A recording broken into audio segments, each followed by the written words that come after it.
What's up guys, Alex over here. I'm over here at Walmart, as you can see, and this is just real quick. If you're wondering what kind of tools you need, look at this right here.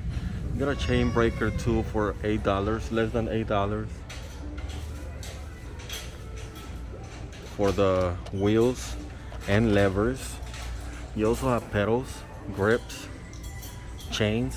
Look at this one, a multi-tool with the brake lever, not the brake, the thing for the tires and patches for under $10. That's perfect right there. $15 gets you all of this, and this is a bike shop brand as well, so you can find these also on the bike shops.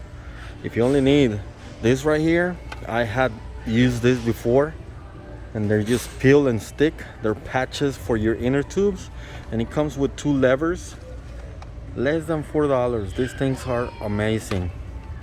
Look at this one, less than $3. All of this is in Walmart. Chain lube, bike chain lube, WD-40 brand. Look at these prices. These are awesome right here. A little more complete tool for the inner tubes. It also comes with the little gauge.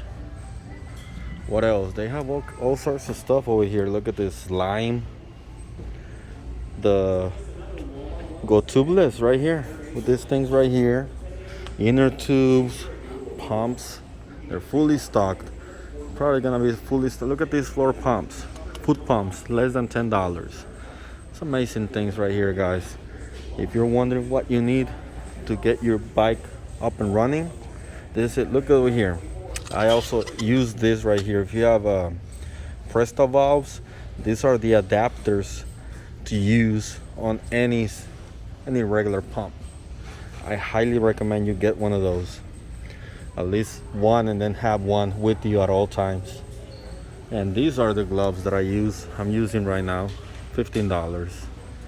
So actually, look over here, $13, less than $13.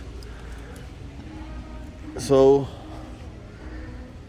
why go to a bike shop if you can find everything over here at Walmart? That's it for this. Let's ride.